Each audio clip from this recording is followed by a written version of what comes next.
bem-vindos à nossa série de lives Respondendo Stories. E se você quiser participar dessa série de lives, basta mandar sua pergunta naquelas caixinhas que nós sempre deixamos nos nossos stories ou aqui nos comentários durante a live. Então hoje nós iremos responder duas questões que nos enviaram durante a semana. A primeira questão, vou colocar aqui na tela para ficar mais fácil, né, de visualizar. Essa daqui. Caso as escolas voltem ao normal, como funcionará? Tudo bem manter os dois meios de ensino? E aí, Júnior, o que dá para fazer? Por exemplo, a pessoa educa o filho em casa e também na escola. Dá para manter os dois? Como faz? Só um pouquinho aqui. Olá, Caminho do Céu, tudo bem? Nós acabamos de iniciar a live hoje Respondendo Stories. É a 12ª live. Então a primeira questão é essa. Escola e em casa, dá para manter os dois? Tem alguma complicação? O que dá para fazer, Júnior? Olha, não tem problema se a metodologia que tem na escola é igual que você usa em casa, entendeu? Principalmente na fase de alfabetização, tá bem?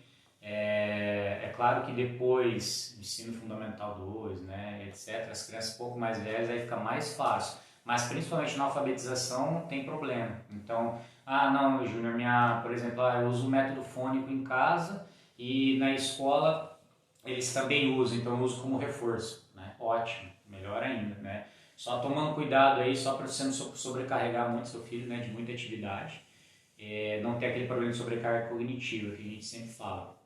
Mas, caso não seja o caso, né, de você usa uma metodologia em casa e na escola é outra, aí você tem problema sim.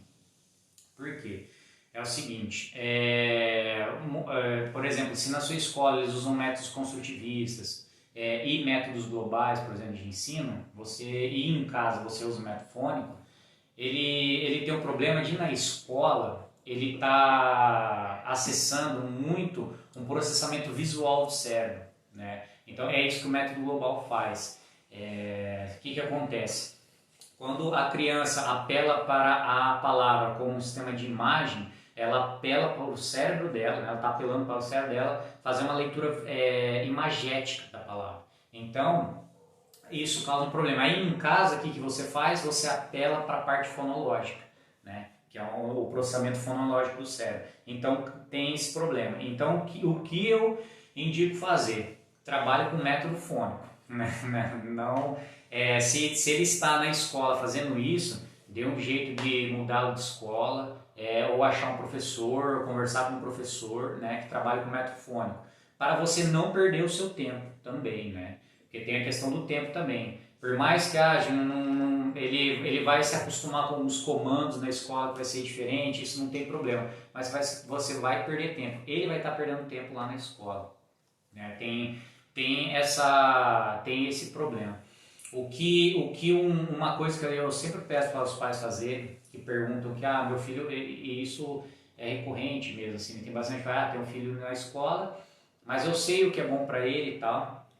Na hora da matrícula, né? Cheguei para fazer matrícula, conversar com o pedagogo, você fala, não, eu quero conversar com o pedagogo, né? Porque o que geralmente um pai faz na hora da matrícula? Só conversa com o setor financeiro da escola, né? Quanto que paga aí, que hora que eu trago, que hora que eu busco, né? Isso é um super desleixo, né? Então você não pode tratar o seu filho, né, como trata igual você deixa o seu carro no mecânico, né? Que hora que eu busco, pago aí e arrumo, né? Quantos que é para fazer? Isso, quanto que é para fazer e que hora que fica pronto. É basicamente isso que eu vejo, assim. Então, conversa com um pedagogo, para quê? O que você pode falar? Perguntas boas para você fazer com o pedagogo da escola.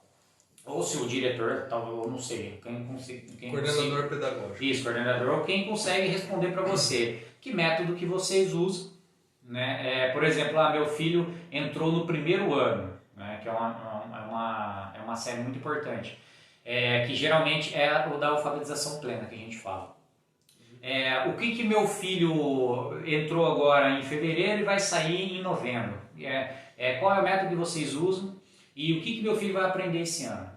Ele tem que saber responder. Seu filho, eu quero saber, meu filho lê um pouquinho das palavras. Quantas palavras a mais e em quanto tempo ele vai estar lendo no final do ano, tá bem? Porque é o seguinte, a gente sabe que de acordo aí com a média de países muito bons, né, que trabalham muito bem a alfabetização, a gente sabe que a média de um aluno do primeiro ano, ele tem que ler 60 palavras por minuto. Isso é o ideal, tá bem?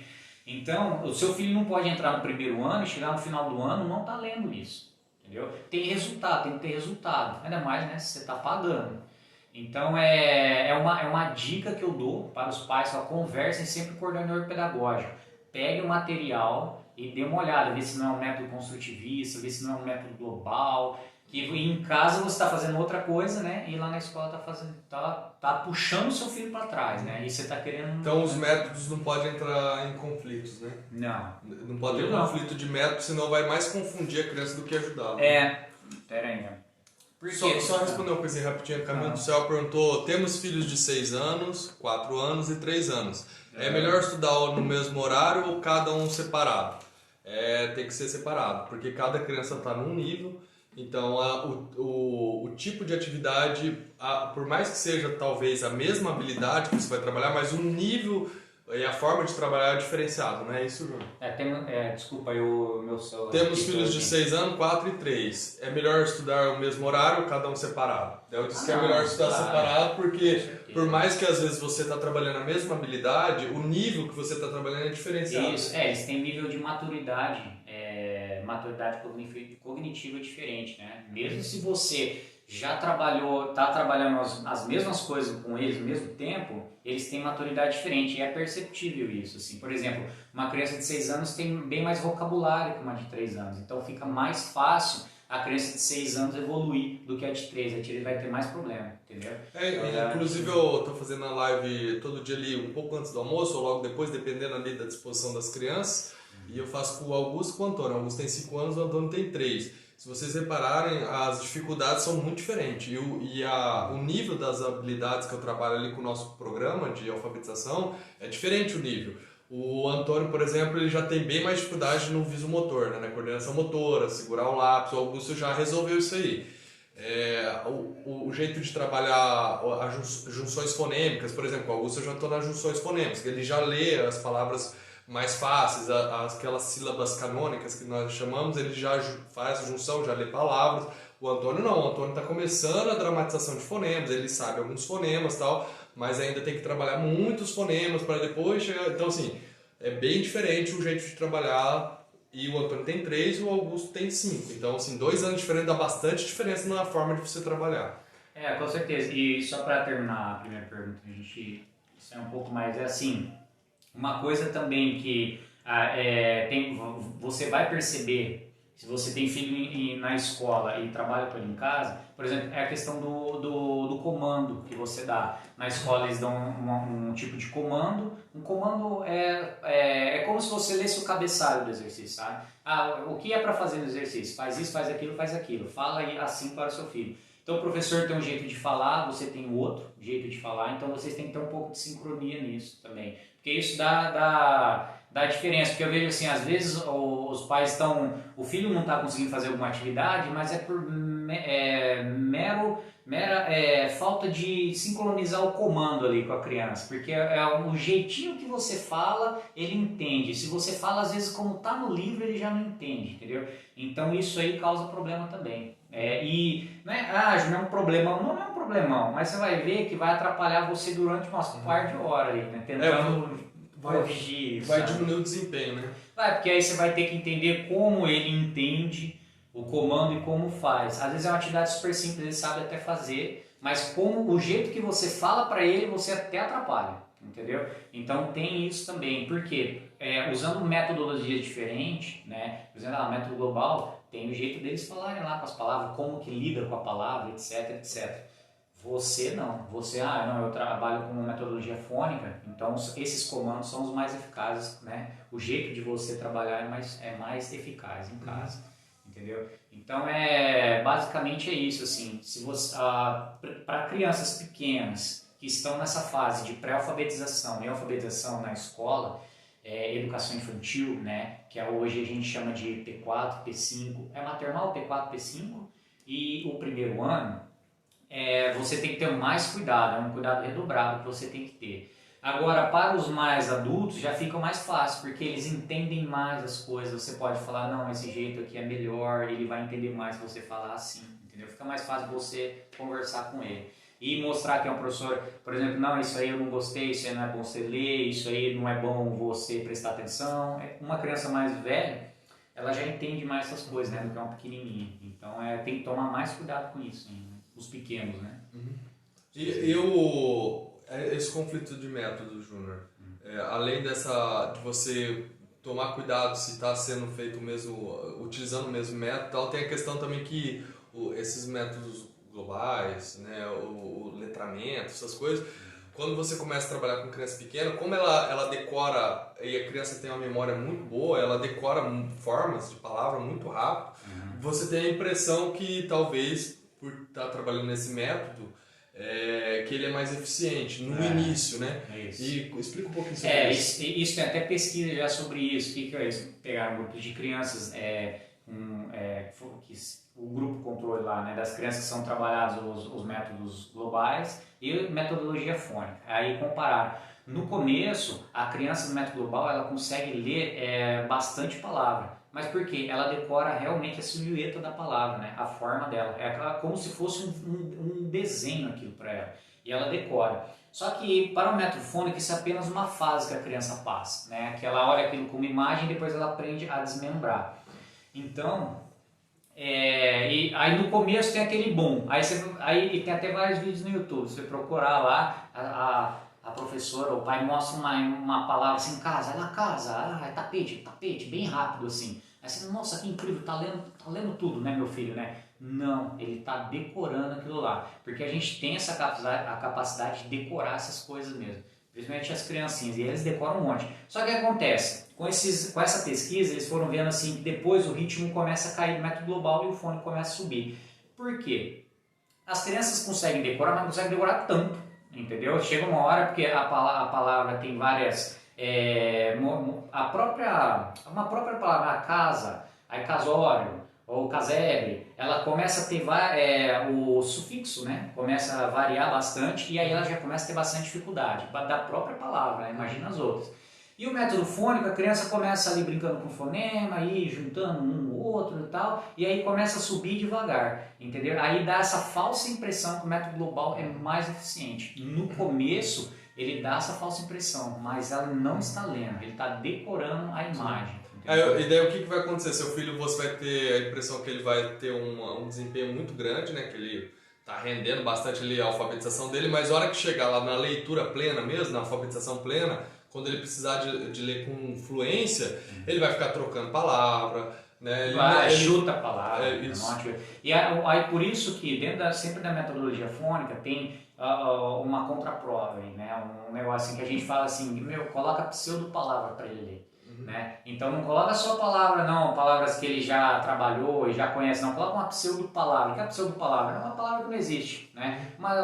Umas consoantes com umas vogais ali misturado e faz ele ler para você ver. Se ele decodificar tudo aquilo, né, como que tá ali mesmo, beleza, tá lendo, entendeu o processo.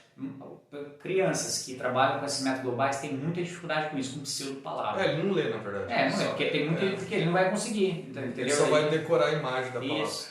E tem vários, eu até já recebi uns e-mails bem engraçados, assim, de um monte de palavra que no meio ali eles trocaram uma letra. Aí você pega e lê tudo de uma vez, assim, né? É mais ou menos isso. Tá lá na silhueta, você manda ver, né? E sabe o que vai acontecer no futuro? Se seu filho seguir esse tipo de metodologia, no futuro ele vai começar a gaguejar muito, ele vai começar a trocar a palavra, então ele não vai compreender texto. Ele vai ser um analfabeto funcional, é isso que vai acontecer. E aí depois, na vida adulta, ele vai ter que corrigir essas deficiências de alfabetização. Então, assim, se a escola segue um método que é diferente do que você segue em casa, provavelmente você vai ter problemas. Você não vai conseguir ter um bom desempenho com seus filhos.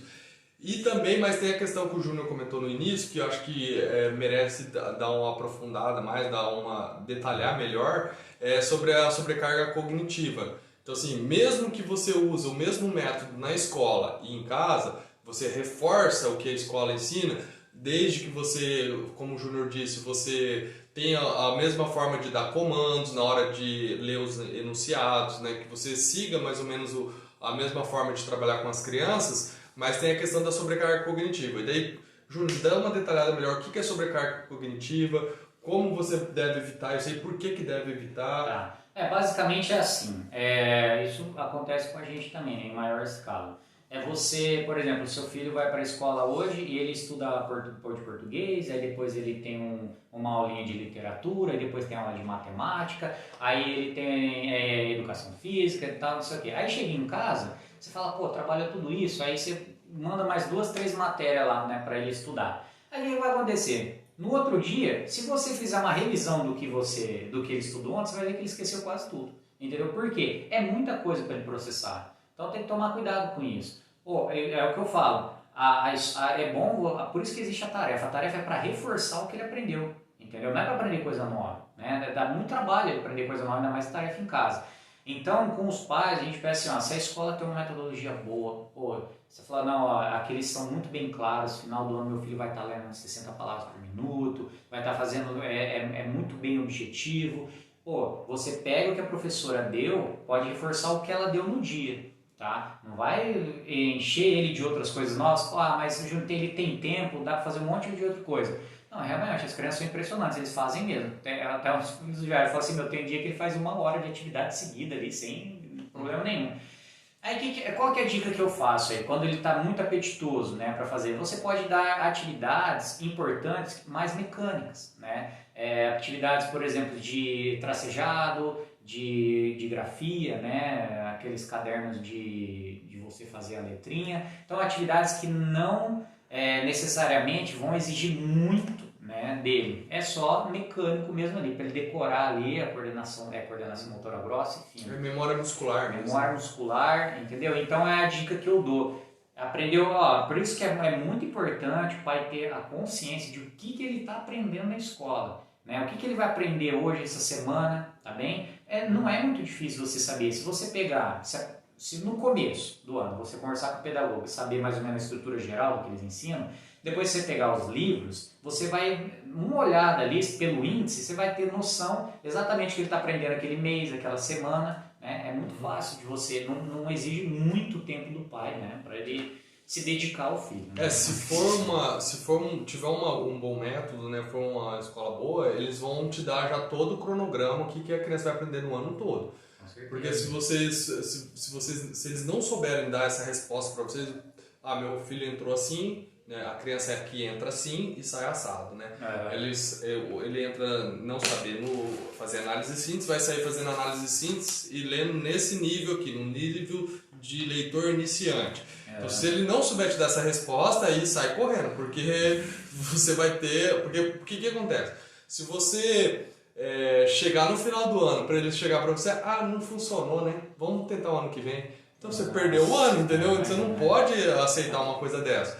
Então quando vocês pegam o nosso programa que eu faço as lives lá aplicando atividades, eu sei o que eles estão fazendo, tanto é que era uma insegurança que eu tinha, né, antes, né, quem ouviu contando a nossa história, era a insegurança que eu tinha antes, assim, e agora? O que eu faço depois? Então assim, você pega o programa lá, o Antônio tem 3 anos. Quando ele tiver com 4 anos, eu sei o que ele já vai ter que ter aprendido.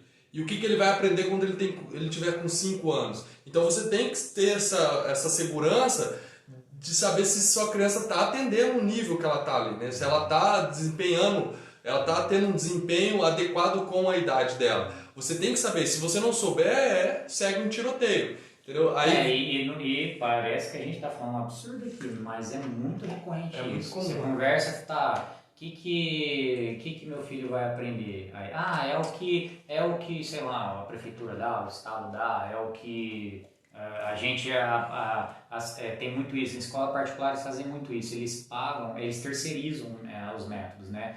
Tem um método tal, eles pegam e entregam lá para o professor se virar. Então, mas eles têm que dominar esse método. Opa, é o método tal de tal empresa?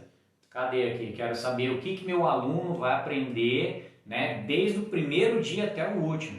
Por exemplo, eu falo 60 palavras por minuto, aí já é uma noção muito boa para você ter. Por exemplo, se está chegando no meio do ano, ele não está lendo nem 5 palavras por minuto, ou as palavras simples que eles estão fazendo, pô, tem um problema, entendeu? Pô, agora, será que de repente ele vai ler 60 por minuto? Não, entendeu? Tem todo um trabalho que tem que ser feito. Então tem que pensar, tem que ficar um pouco atento nisso aí, porque igual o Jair falou, perde um ano, entendeu? Aí quantas horas, calcula aí, quantas horas por dia seu filho fica na escola? Por semana, por mês, né? Aí no ano. Perdeu, né? Perdeu um baita trabalho. Né? E com criança você não pode ter esse capricho, assim, né? Esse comodismo, assim, não deu certo, então a gente corrigiu ano que vem. Não pode ser. Porque tem determinadas fases que são as melhores fases para você desenvolver as crianças. As melhores fases, por exemplo, de você trabalhar uma dramatização de fonemas é quando a criança está pequenininha ali. Depois já começa a ser uma atividade meio que não é muito atraente para a criança, porque você ficar repetindo o som e tal, não é muito desafiador. Né? A criança já consegue lidar com muitas coisas, tal, ela já está interessada em coisas mais complexas, aí você vai ficar lá, para ela repetir e tal. Quando eles são pequenininhos, se vocês verem lá eu trabalhando com o Antônio, nossa, eles adoram. Eles ficam todos felizes, você faz uma brincadeirinha ali, eles adoram. Mas assim, quando eles começam a ficar mais velhos, já começa a ficar uma atividade que não é muito atraente. Então começa a ficar mais difícil para você trabalhar essas habilidades com as crianças, né? De dramatização de fonemas, enfim. Então, você não pode ter esse comodismo de falar, não, se não der certo, depois correr. Não, você tem que saber, vai começar assim, vai sair, tendo tal habilidade, sabendo fazer tal coisa. E se você apertar a escola e eles não souberem responder o que eles saiam sabendo no final do ano, bicho, aí vai ser complicado. Mas assim, então, resumindo, você não pode ter conflito entre métodos. Você tem que falar mais ou menos a mesma linguagem que os professores estão trabalhando na escola e tomar esse cuidado de quando você for reforçar a atividade em casa, não ficar ensinando um monte de coisa, tudo de uma vez, porque as crianças não aproveitam, elas têm um período de sedimentação desse conhecimento. As crianças pequenas, principalmente, elas precisam de um período para assimilar o que ela está aprendendo. E se vocês repararem, os pais, a maioria dos pais que eu converso, que utilizam o nosso material, eles sempre falam, nossa, mas vocês colocaram aqui, por exemplo, a gente dividiu o material 3 anos de atividade diária para você aplicar todos os dias. Mas ele falou assim, mas tem aqui, isso aqui que está a rotina, né, a sugestão de cronograma que nós colocamos no nosso programa. Os pais falam assim, mas isso aqui eu consigo fazer, em vez de uma semana, eu consigo fazer em 3 dias. Tá, você consegue, mas a criança não vai aprender. Ela não vai absorver bem se você fizer em 3 dias. Você pode até fazer em 3 dias, mas você tenha consciência que você vai ter que retornar nessas atividades. Ou seja, a gente dá uma sugestão de cronograma de uma semana, porque nós sabemos que se você ensinar mais rápido aquilo ali, na segunda semana ela já vai ter esquecido aquilo ali que ela aprendeu. Então você pode até ensinar em menos tempo, só que você vai ter que voltar e fazer de novo as mesmas atividades. E se vocês repararem, toda vez quando eu vou trabalhar com as crianças, eu sempre eu reviso o que eu já fiz no dia anterior, aí eu avanço um pouquinho. Aí no outro dia eu reviso de novo, aí avanço um pouquinho. E é repetitivo? É chato. Para o adulto é chato, mas para a criança é necessário, né, Júnior? Com certeza, porque já tem várias pesquisas também de que, assim, essa parte repetitiva, né, impregna mais nas crianças. E é uma coisa óbvia, não sei, né, porque tem pesquisa sobre isso, né, mas atividades mecânicas todo dia ali impregnam mais, as crianças decoram mais, ativam melhor as sinapses, seus neurônios, né, e elas avançam mais, né. E elas ficam mais seguras, isso é o mais importante. A criança, essa parte mais afetiva, né? A criança, quando ela está muito bem dominado o assunto, quando você revisa, né? Opa, isso eu já sei, eu fiz ontem, ela fica mais segura de avançar, né? Opa, então agora a gente vai aumentar um pouco a dificuldade aqui. Pô, todo mundo sente, nossa, vai ficar mais difícil. Mas quando você domina o assunto, quando você domina, né, uma prática, alguma coisa, você fica mais seguro de fazer. E criança é assim também, né? E para você desestabilizar uma criança ali, é daqui para ali. Você falou diferente o anunciado, ela já não entendeu, ela já fica insegura, já não sabe o que fazer. Ela se sente burra, né? Porque ela vê que você está falando de uma forma... Porque assim, a comunicação não é só a semântica. Frustrada, né? Se sente frustrada. Porque se você falar com tanta confiança assim para ela, Aí ela, nossa senhora, não entendi nada que esse cara falou, né? Ela fica assim, né? Aí ela se sente mal porque não tá conseguindo. Mas às vezes é você que tá dando o comando errado, né? É você que tá errando alguma coisa. Sabe o que ela percebe? Ela percebe assim, ó, pelo jeito que meu pai, ou pelo jeito que o professor tá falando, isso aqui eu tinha que saber. Então, assim, tem uma coisa errada comigo se eu não sei isso aqui, né? Se frustra mesmo. Ela se sente... Isso atrapalha a motivação das crianças na hora de você aplicar. Porque às vezes o pessoal vai falar assim, mas meu filho não quer fazer atividade e tal. Como é que você consegue fazer seu filho, né, se interessar pela atividade? O jeito de falar é um dos principais motivos. Então, assim, dependendo do jeito que você fala para a criança, ela se sente coagida. Ela fala, nossa, mas meu pai tá bravo comigo. Isso aqui parece que é obrigação eu saber. Isso aqui não é. Às vezes são coisas simples. Porque como nós estamos muito bem automatizados, determinados conhecimentos, determinados costumes mesmo, nós, já está muito automatizado. Então a gente não lembra que a gente teve que aprender determinadas coisas. Aí isso é totalmente frustrante para a criança. Quando você fala com ela, ela não sabe do que você está falando. Às vezes eu dou uma insistidinha ali, se vocês repararem, assim, só para eu ter certeza se a criança mesmo não está sabendo ou se ela está de corpo mole, assim, né? Mas na hora eu já percebo, pô, isso aqui ele não entendeu ainda. Daí eu procuro outros meios, né? Utilizo formas mais criativas para tentar passar o que ela precisa entender, né? Só por isso que, por exemplo, dentro do nosso programa, eu dou as orientações para os pais das fichas, e aí eu falo, ó, tem essa forma de falar, né, que é a mais indicada, que é a que mais funciona, né? Então tem alguns vocabulários ali que ajudam mais mesmo. O Rafael comentou aqui, ó, não adianta querer colocar o telhado sem os pilares. Realmente, e uma coisa mais do que isso ainda, o pilar é muito mais profundo do que você imagina. Então, assim, às vezes você só vai descobrir isso no dia a dia mesmo, quando você está ali com a criança, aplicando atividade com elas, ensinando as coisas para elas. Tem coisas assim que a gente, por estar muito automatizado, como eu acabei de dizer, nós tratamos como se fossem naturais, sem saber. E não é. Quando você vai lidar com criança, você percebe que, opa, isso aqui ela precisa entender melhor o que é isso, tal, como trabalhar isso aqui. Então, assim, com criança, para você não criar essa sobrecarga cognitiva, mesmo que a criança está no dia, ela está querendo fazer um monte de atividade, você pode fazer um monte de atividade com ela, ou até criar como se fosse um bordão, assim, né? Fazer devagar e sempre, repetindo, devagar e sempre. Tem que ser assim, porque se você fizer um monte no mesmo dia, tudo bem. Eu acho que tem dia que tem que fazer mesmo. Aproveita que a criança tá embalada, né? Faz um monte ali, só que assim, tendo consciência que você vai ter que sempre retornar e refazer aquelas atividades para ela realmente absorver os conhecimentos que ela precisa, as habilidades que ela precisa desenvolver, para lá na frente ela utilizar essas habilidades para conseguir fazer a leitura. Então, resumindo é isso, né, Júnior? Tem mais alguma coisa que você quer comentar sobre essa questão? Não, acho que isso já ajuda aí o pai que perguntou pra gente, a mãe, né? Pode, se você for à escola lá, perguntar e não souber mais ou menos o que eles estão falando, porque tem esse medo também, né? Pô, ele fala um monte de coisa lá que eu não entendi nada. Se você tiver alguma dúvida, né? Se tiver alguma dúvida, pode mandar pra gente, a gente pergunta aqui, eu explico, porque em pedagogia tem vários termos que significam às vezes a mesma coisa, né? Porque por causa de época ou por causa de alguma literatura que mudou, mas pode mandar pra gente que a gente souber, a gente ajuda sim. Sim, certo. Se tiver alguma dúvida, né? Pode mandar. Então vamos para a próxima, Júnior? Manda abraço. Então a próxima questão que nos enviaram essa semana, essa aqui. Quero começar a dar aula para minha filha, não sei por onde começar.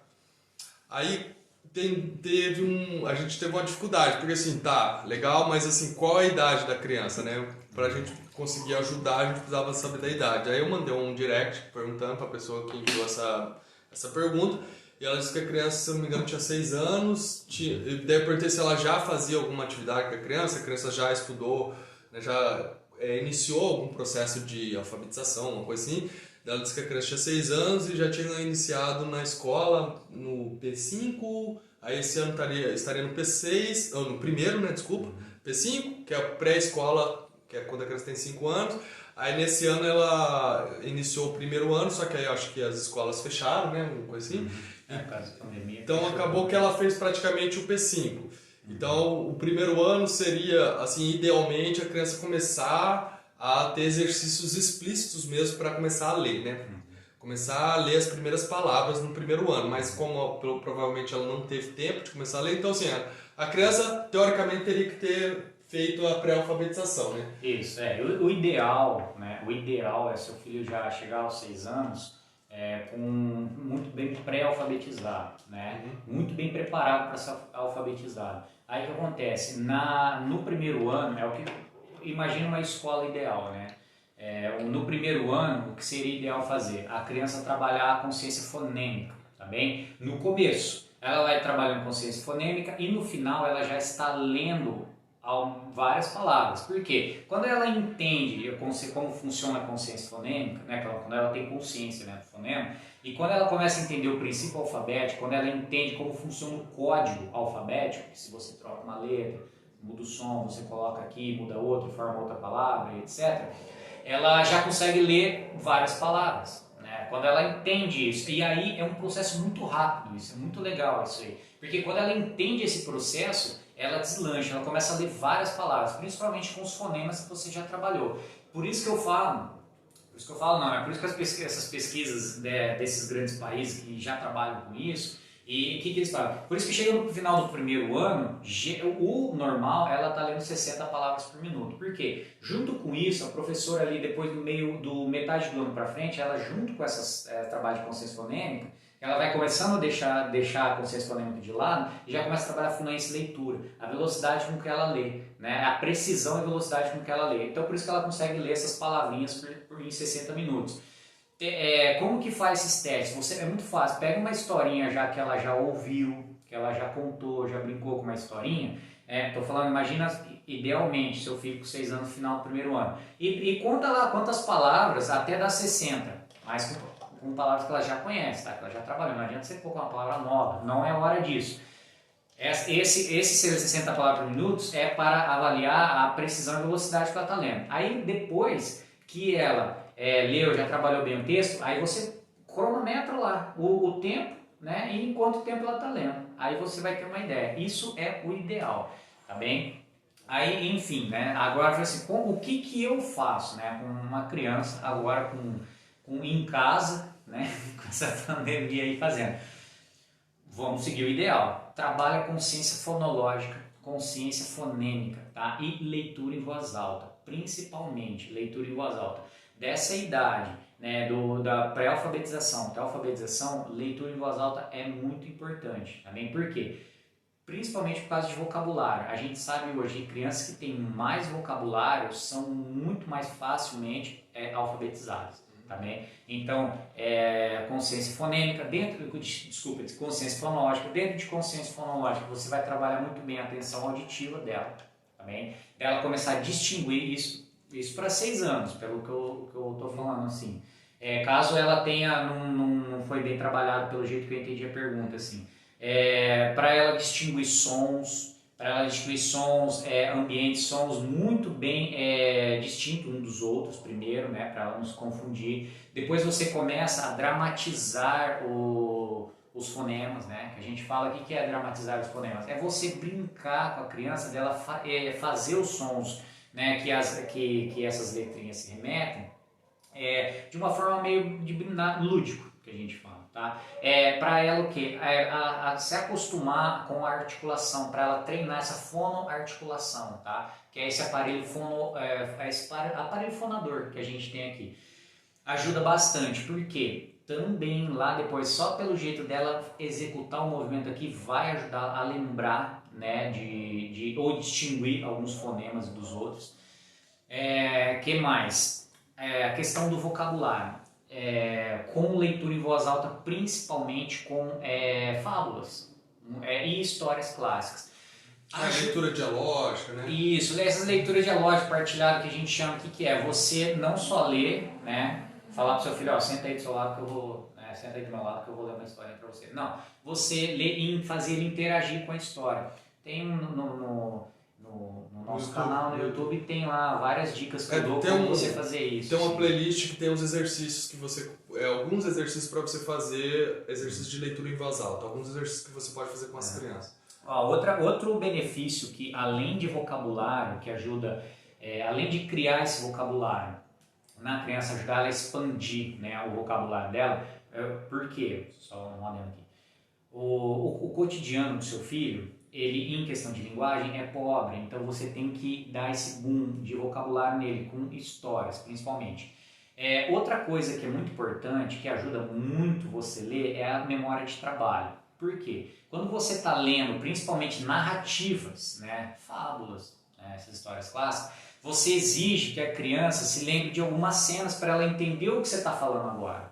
Que cena que você está lendo agora? Ela exige ela lembrar dos personagens, exige várias coisas dela, né, vários elementos da memória dela para ela entender a história. Então ela faz esse esforço. Como o Jair falou no começo, né, da live, essas coisas já estão muito bem automáticas na gente. E ainda assim a gente esquece. Né? Tem uns livros que a gente pega para ler de literatura ali que eu tenho até que fazer um mapa mental dos personagens, né? Porque senão eu me perco. Então, só que da criança, fábulas, tem 2, 3, sempre 2, 3. A cigarra e a formiga, né? Como que era a cigarra, como que era a formiga. Então, exige essa memória de trabalho, que é muito importante para ela. Que eu ia falar, outra coisa que você deve trabalhar, memória de trabalho, tá? Memória de trabalho explícita mesmo, exercício de memória de curto prazo. Porque isso mais adiante, em qualquer processo de leitura, né, que seu filho vai passar, vai exigir de que ele lembre do que ele acabou de ler, senão ele não entende, entendeu? Então ajuda bastante. E a gente chama a parte de trabalho de memória de curto prazo, a gente separa para um bloco, a gente fala de competências cognitivas. Então dentro de consciência fonológica, né, que desemboca em consciência fonêmica, leitura em voz alta tem essas competências cognitivas que a gente fala. São algumas atividades que dão suporte para a leitura. Né? Exercícios com músicas também, né? Música, rimas, né? Principalmente. Exercício com música por quê? Vai ajudar a criança a perceber principalmente as rimas. Né? E duas coisas importantes, né, dentro de consciência fonológica: rima e aliteração. A aliteração é a criança perceber e começar a brincar com o começo da palavra, né, basicamente. E rima no final. O que as músicas são, né? Principalmente músicas infantis, músicas folclóricas. Trabalham com isso. Faz a criança se atentar, né? Ela criar uma atenção. Opa, aquela palavra combina com aquela. Né? Opa, aquela palavra não combina com aquela. É muito legal, tem várias atividades que você faz, por exemplo, de que tem rima, que você começa a cantar, aí na segunda palavra que rima você troca. Aí você vê que a criança, ela fala, opa, você tá brincando aí comigo, né? Você tá de brincadeira. Porque ela já tá, olha que legal, ela já tá com uma atenção auditiva muito boa. Porque ela falou, opa, mudou, né, o que ele acabou de falar, agora há pouco. Eu fiz isso com o Antônio hoje.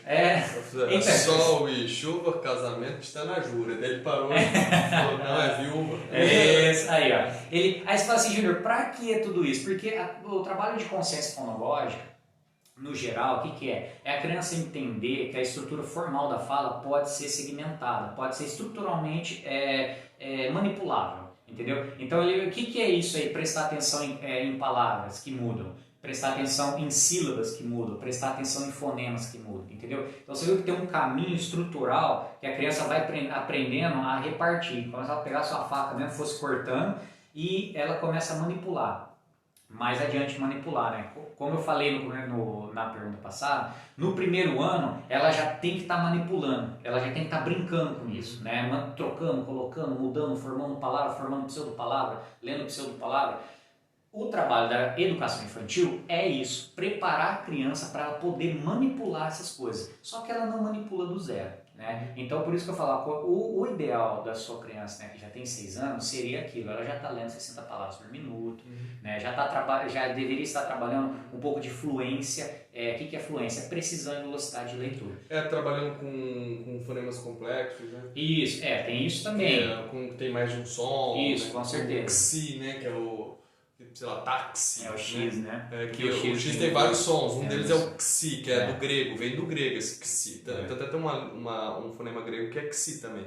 Né? Então, assim, é como se fosse um K e um S. Aí as crianças começam a trabalhar nessa etapa da alfabetização plena, que ela está trabalhando fluência, ela começa a trabalhar esses fonemas complexos, né? Porque assim, como começar, né? Então imagina, não, meu filho não aprendeu nada disso, então você vai começar, por exemplo, com as vogais, dramatizando as vogais. Mas Júnior, eu tenho uma dica boa.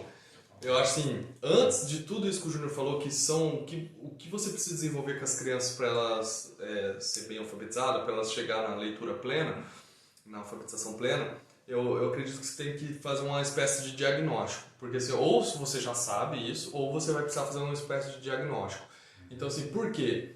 Por onde começar? Eu também não sei, né? Não dá para saber o que sua filha já aprendeu, né? O que a criança já desenvolveu. Então, qual a melhor forma? A forma mais, acho, eficiente é você ter um método muito bem organizado, nível a nível, com critérios bem definidos. E aí você pegar esse método e começar a aplicar do zero. Começa a aplicar do zero, do mais simples. Se você perceber que a criança está muito fácil, que ela está tendo um desempenho muito tranquilo, isso aqui eu faço, né, tranquilo. Aí você vai avançando com uma velocidade maior. Aí até chegar um momento que determinadas habilidades desse método, determinados níveis desse método, ela vai começar a ter dificuldade. Aí você já sabe, ela precisa desenvolver mais consciência fonológica. Ela precisa desenvolver mais memória de curto prazo. Então, sem você ter um método muito bem definido, com uma finalidade com critérios muito bem definidos, você vai ter que ir meio que chutando, né, para você chegar num diagnóstico. Então, assim, eu acho que é criar um diagnóstico primeiro, aí a partir desse diagnóstico você vai saber, dentro das competências cognitivas, que está dentro de consciência fonológica, eu preciso desenvolver isso, aquilo. Né? Aí sim você sabe avançar com a sua criança para ela ter um desempenho melhor. Um método que todo mundo conhece que faz isso é o comum. Né? Se você vai lá, eles aplicam, tá melhor, colocam lá ele no nível, aí, acertou, rebaixam a criança um pouquinho, né? Fala assim, para ele acertar mais, e aí vai adiante. Basicamente fazem isso, né? Porque eles têm isso também, né? Eles têm um método muito bem estruturado e organizado. Então, basicamente é isso. Júnior, tenho 6 anos e não trabalhei muito bem tudo isso, dê uma atenção à consciência fonológica, né? Memória de trabalho, dê uma atenção muito importante em vocabulário, em leitura em voz alta para ajudar isso. Leitura em voz alta vai ajudar também nessa memória de trabalho, né? Porque vai exigir que a criança crie essas cenas, né, na cabeça dela e organize para entender a história. Dê atenções também nessas competências cognitivas. Tem algumas competências cognitivas que ajudam bastante mesmo. Orientação espacial, para a criança saber o que é um lado, o que é o outro, o que é para cima e para baixo. São umas atividades muito simples, só que se elas não trabalham, realmente as crianças não decoram esses conceitos bem básicos e aí vai dar dificuldade depois. Por exemplo, na hora de você corrigir espelhamento de letra, esses problemas que é normal acontecer em determinada fase, mas é mais normal ainda ser corrigido em determinada fase, né? Não pode deixar isso acarretar. Então, basicamente é isso, assim, com crianças, né, que não foram trabalhadas isso. Né? Agora, meu filho tá mandando ver tudo tranquilo nessas coisas aí, ele já domina, já domina, tem consciência fonêmica, ele manipula. Aí agora é hora de você trabalhar precisão e velocidade de leitura, também. O que você faz? Cronometra mesmo, pega textos que ele já conhece, palavras já que ele já está bem habituado, porque não adianta nada ter um texto que tem uma palavra no meio ali que ele vai enroscar, eu não conheço, aí ele vai dar uma travada, isso atrapalha. Então são palavras que eles conhecem, né? Tem que ajudar também, né, as crianças, né, não atrapalhar. Então você trabalha precisão e velocidade. Precisão, para ele não errar, e a velocidade, ver se ele está lendo bem. Aí você fala, por que fazer isso, Júnior? Porque olha só como a gente conversa. A criança, desde cedo, ela entende nessa velocidade, nessa prosódia, né? Como a gente fala, nesse ritmo, nesse cadenciamento aí que a gente conversa. A gente não conversa assim, entendeu? Então é bom aí ela vai começar a entender, porque ela vai ler ali em voz baixa. Né? A criança não pode ler assim. É muito fácil fazer isso. Olha só, tem uma fase da alfabetização que as crianças estão lendo assim. E aí é normal passar por essa base. Eu falei, não é normal ficar aí pro resto da vida. Então o que acontece? Ela está ali ela está se esforçando para fazer um processo de decodificação também, e ajuda bastante ela ter uma memória de curto prazo muito bem trabalhada nisso.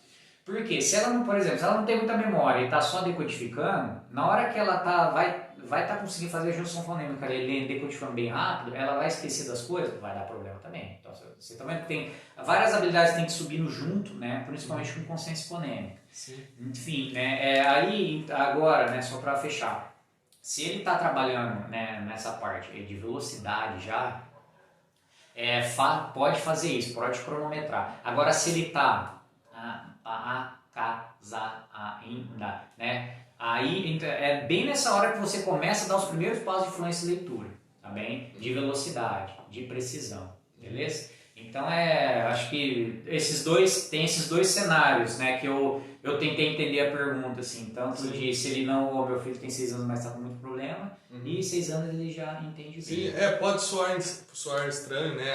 Cronometrar, tal, mas assim, se a criança não está muito bem automatizada, essa base que faz com que ela tenha uma leitura fluente, ela nunca vai ser um leitor fluente, ela nunca vai ser um leitor avançado, ela sempre vai ficar enroscando na leitura e não vai entender o que ela está lendo.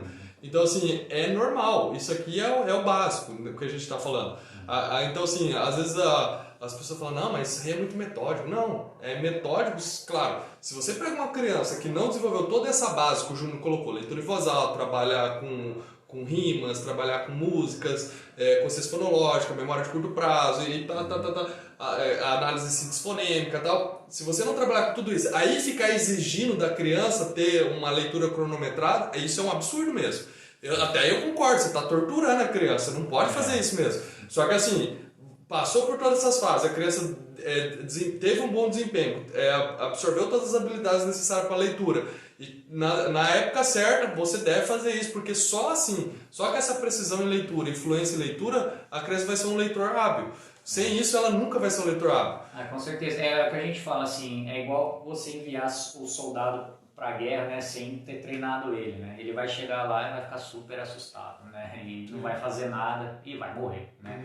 Então, é basicamente isso que acontece principalmente, né, com esses métodos de que parte do texto para leitura, que você manda a criança para uma guerra que ela não sabe mesmo trabalhar. Sim. Ela não sabe engatilhar uma arma, entendeu? Ela está no meio da guerra. Então, por quê? Uma coisinha, uns detalhezinhos lá, as mínimas coisas que ela tem que saber dentro de uma guerra, né? Ela tem que estar tudo automático, para ela olhar no panorama, opa, tá falando sobre isso, eu vou resolver isso. Então, a gente fala isso, né?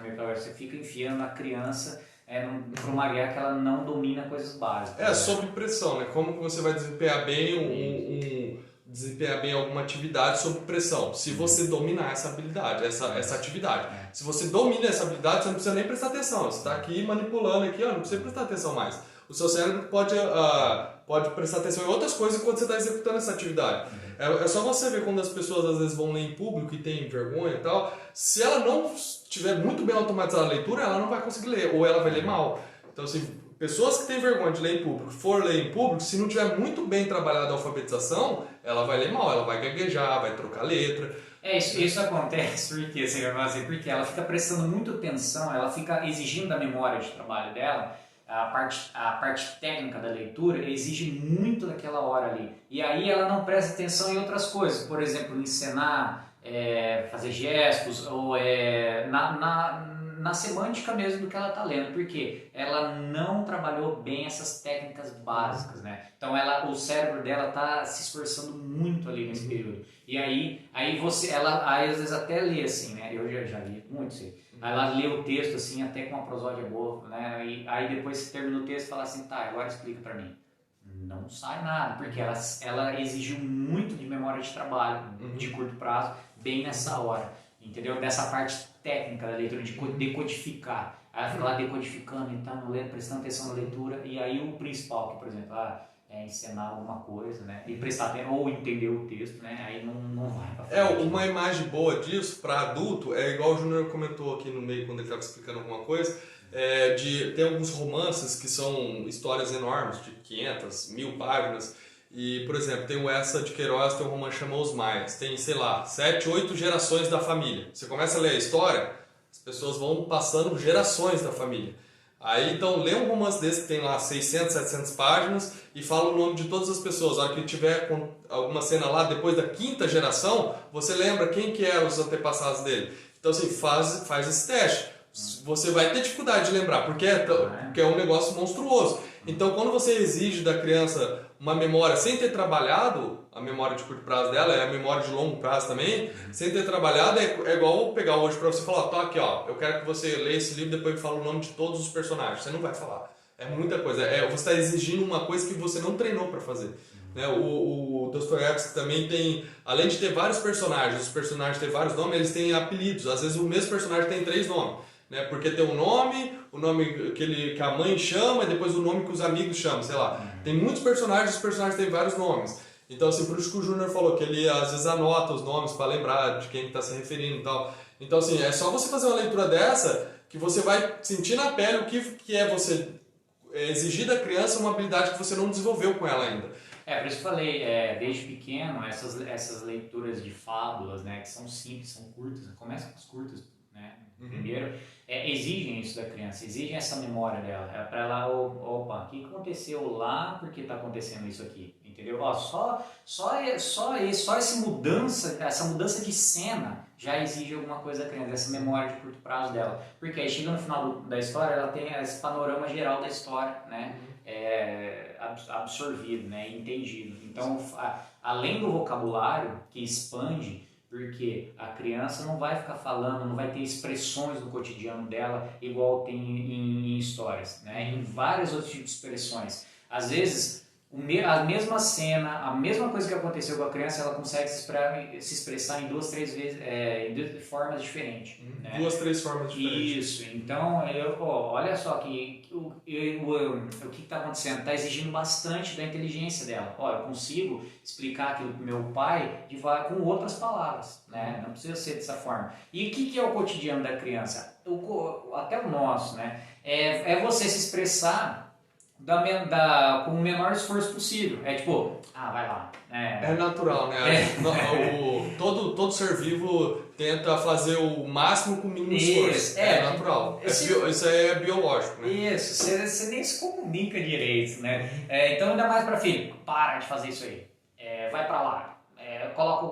Coloca a roupa, faz isso aqui. Então, você exige muito pouco, né, do seu vocabulário. E aí, para você compensar isso, o que você faz? Na hora de dormir lá, né, ou qualquer hora, faça uma leitura partilhada, dialógica com seu filho, que vai ajudar bastante. Mas não confunda alho com bugalhos, porque assim, quando você está dando um comando para a criança, tem que ser o mais direto, o mais preciso possível. Não é você ficar dando explicações para a criança, não. Esse vocabulário que o Júnior está falando, não, eu sei porque eu sou pai, né, as coisas, às vezes um ponto é vírgula, né? Isso, então assim, na hora que você está aplicando alguma atividade com as crianças, seja o mais direto, o mais preciso possível. Na hora de leitura em voz alta, de você fazer a leitura dialógica, exercícios de leitura em voz alta, literacia e tal, aí sim é a hora da criança adquirir essas novas formas de expressões. Eu disse assim, não estou falando que isso é ruim você ser direto. Eu falei assim, mas por causa disso, ajuda a criança a não desenvolver bastante linguagem. Sim. Não quer dizer também que você vai ter que ficar se explicando tudo. Sim, olha, agora você não pode pegar esse copo porque você pode cair. Aí o copo custa R$5 no Carrefour, mas sabe assim, não. Você fica louco se fizer isso. Mas por causa dessas coisas, né, que a gente faz, ainda mais hoje que é o cotidiano muito rápido, aí pega o filho, aí você mal vê, né? Tem pai que mal vê o filho, porque passa o dia inteiro fora, aí depois tá na casa da avó, aí vai pra escola e etc. As mãos comunicam, né? Tem família assim que, se depender da família, faz um cercadinho, igual eles fazem nesses lugares para fumantes, sabe? Você põe o filho lá no canto, deixa lá, sabe? Parece um cercadinho de animal. E enfim, né? Então a leitura em voz alta, todo dia isso ajuda bastante, ainda mais as partilhadas, vai ajudar bastante no vocabulário e na memória. E, só para finalizar, tá, Gerson? Só para terminar. Já tem pesquisas que mostram crianças com vocabulário mais robusto, né, tem mais desempenho em alfabetização, tá bem? Então não tem porquê, né? Você não acho que daqui a pouco já vai bater uma hora, mas assim, mas como fazer leitura em voz alta, como fazer a criança se interessar por leitura em voz alta? A primeira coisa assim, é você tudo que você for fazer com as crianças, você valorizar aquilo. Se você valoriza as histórias, gosta de ler as histórias e tal, a criança percebe.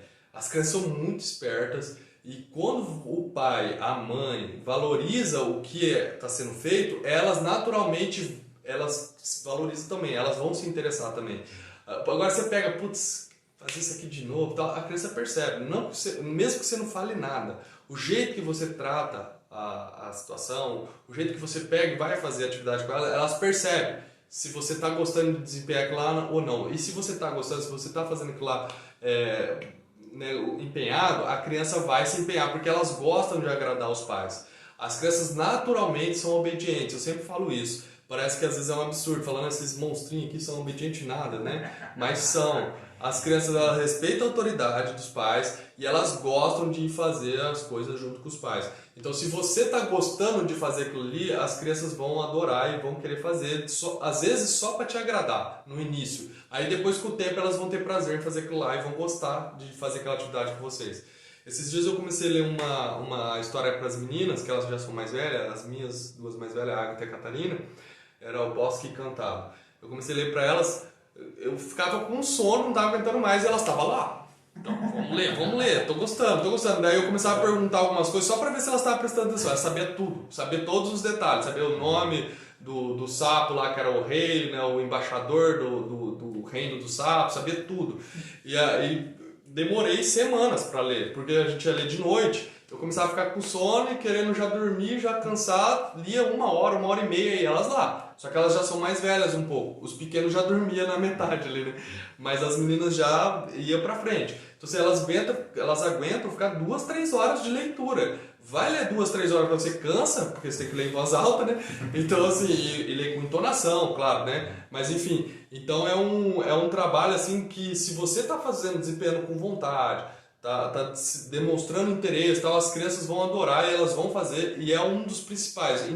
O início da alfabetização é a leitura em voz alta, né, Júlio? Ah, com certeza. Porque a criança é muito pequenininha para desempenhar atividades, por exemplo, de consciência fonêmica. Ela não entende, ela não consegue articular, não consegue, entendeu? Então o que você tem que fazer? Começa fazendo esse boom de vocabulário, tá bem? Para ela dominar alguns padrões, ela vai decorar expressões, você vê que legal, dos livros, ela decora expressões, ela começa, acontecer alguma coisa parecida, ela vai falar do jeito que ela ouviu ali, porque é o que ela tem, né? E aí depois você começa a tornar consciente, né, na cabeça dela de que toda essa estrutura da fala que a gente se comunica pode ser manipulável, né? Ela pode separar, brincar com elas e escrever e ler, tá bem? Então é basicamente isso, hein? Então, acho que o Rafael comentou que sim, elas fazem uma leitura rápida do que realmente estamos sentindo. Se for bom ao natural, tudo vai fluir muito bem. É isso mesmo. As crianças percebem, as crianças não são bobas, não, elas são muito espertas. E isso é assim, automático praticamente. Então, acho que hoje nós respondemos 2 questões. A primeira foi, caso as escolas voltem ao normal, entre aspas, como funcionará? Tudo bem. Não era pra você dar risada. É engraçado, né? Caso as escolas voltem ao normal, como funcionará? Tudo bem manter os 2 meios de ensino? Então nós dissemos, se não tiver conflito de método, você falar mais ou menos a mesma linguagem que os professores, não sobrecarregar a criança com muitas atividades, né? E tudo fluirá bem, desde que você siga essas questões, né? De não ter conflito de método, falar a mesma linguagem, não sobrecarregar a criança com muita atividade, sempre revisar. Se você conseguir reforçar o que a criança está aprendendo na escola, é excelente. Se você conseguir saber quais são o desenvolvimento que a criança está tendo na escola, para você seguir esse desenvolvimento e reforçar, beleza, vai dar tudo certo. A segunda, quero começar a dar aulas para minha filha, não sei por onde começar. Então, o Júnior disse o principal, a habilidade da alfabetização consciência fonológica, trabalha bastante consciência fonológica, consciência fonêmica. Isso se a criança já tem um certo desempenho, né, já foi iniciada no processo de alfabetização. Se não, começa lá em leitura em voz alta, trabalhar todas as competências cognitivas. Eu comentei que o mais importante no meu ponto de vista, é você conseguir fazer um diagnóstico. Como você faz um diagnóstico? Ter um passo a passo muito bem claro, para você aplicar os mais fáceis e ir vendo quais são as dificuldades que a criança porventura venha a ter. Então, se as crianças estão tendo dificuldade, você já consegue fazer um diagnóstico e saber, opa, ela precisa trabalhar mais isso, ela não entendeu, não tem muito bem a memória de curto prazo desenvolvida, ou precisa trabalhar melhor a dramatização de fonemas, etc. Então, se você quer participar da nossa série de lives, sempre nós deixamos umas caixinhas nos nossos stories, é só você mandar lá a sua pergunta, que nós respondemos no stories e detalhamos melhor nas lives, toda sexta-feira às 19 horas. Hoje foi a 12ª live, que nós respondemos essas 2 perguntas. E é isso, Júnior. Quer falar mais alguma coisa? Acho que tá bom. Ó, tá até dando um time ali pra gente. Já apareceu aqui que vai fechar. Então, muito obrigado por participar. Então, qualquer coisa, é só mandar suas perguntas. Até mais. Tchau. Tchau.